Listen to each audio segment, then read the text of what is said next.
po, start na po tayo. Marami pa tayong gagawin. Start Bilisan na mo. ba? Oo. Magandang araw po mga kapatid. Ako po si Franco. At ako naman si Luis. Samahan niyo po kami sa halos 1 oras na talakayan tungkol sa How to Do VBS. Siyempre, bagong lahat, kailangan nating malaman kung ano ang VBS at kung ano ang importance nito sa mga churches. Jesus said, "Let the little children come to me and do not hinder them, for the kingdom of heaven belongs to such as these." Yun po ay sinasabi sa Matthew chapter 19, verse 15. Napakahalaga talaga ng VBS. Naalala ko, nung youth pa ako, I accepted Christ as my personal Lord and Savior. That's great. Alam mo, doon din sa VBS na yon, marami akong nakitang kaklase, mga kaibigan, na doon din nakakilala kay God. Tama. These children are important to God. They are the next generation who will bring the gospel to the world. We have to let these children understand how God loves them and that they can make a difference in our society, in the Philippines, and all over the world.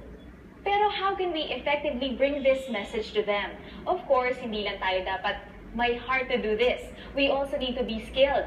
Sabi nga sa Psalm chapter 78, verse 72, David shepherded them not only with integrity of heart, but also with skillful hands. So napaka-importante na alam natin kung paano tayo magiging effective sa ministry na ito ng VBS. Nasaan na kaya yung mga materials?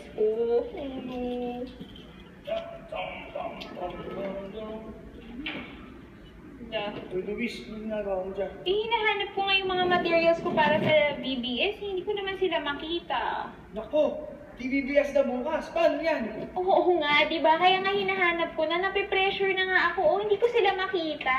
Kung ano kaya ako, Franco? Dapat kasi, in-organize niya na VBS director niyo last week pa. Bakit? Responsibility ba to ng isang VBS director? Oo naman, isa yun sa mga responsibilities niya na ihanda ang lahat ng bagay before the VBS starts. At hindi lang yun, siya rin ang dapat na maging overseer ng mga programa. And I thought taga-utos lang siya. But no.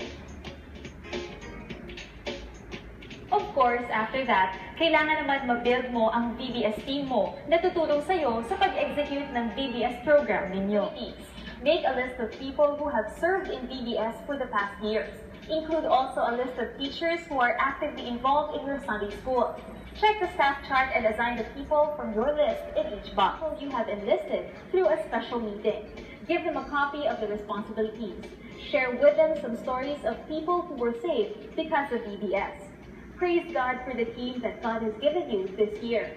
Encourage your team to pray for more unchurched kids to enroll in your VBS.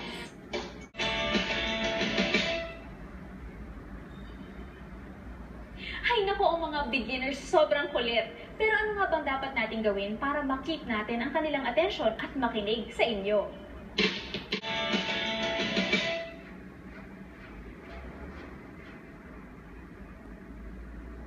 Hi, Faith. Hello po. Hi, anong ginagawa mo? Ito po, nagdodrawing po ako ng bahay at ang puno. Tingin. Galing mo naman. Very good.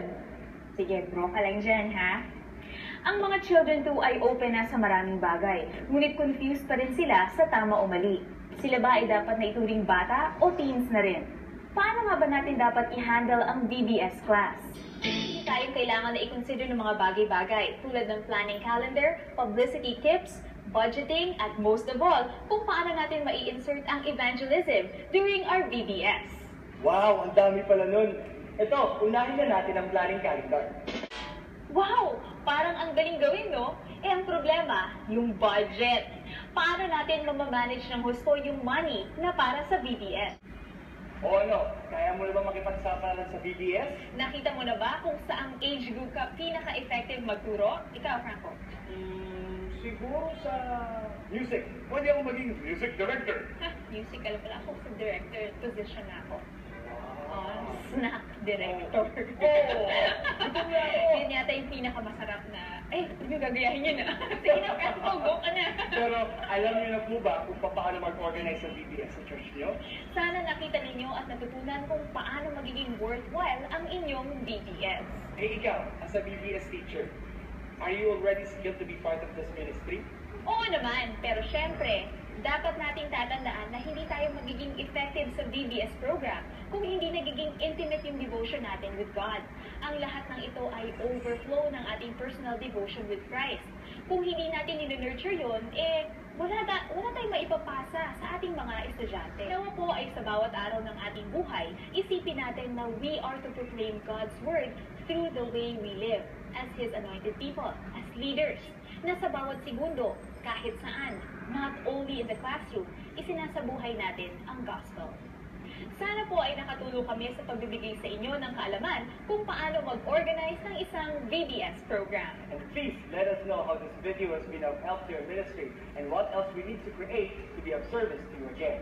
You can log on to our website at www.csm-publishing.org. God bless you and have a good day. Hanggang sa muli! Paalam!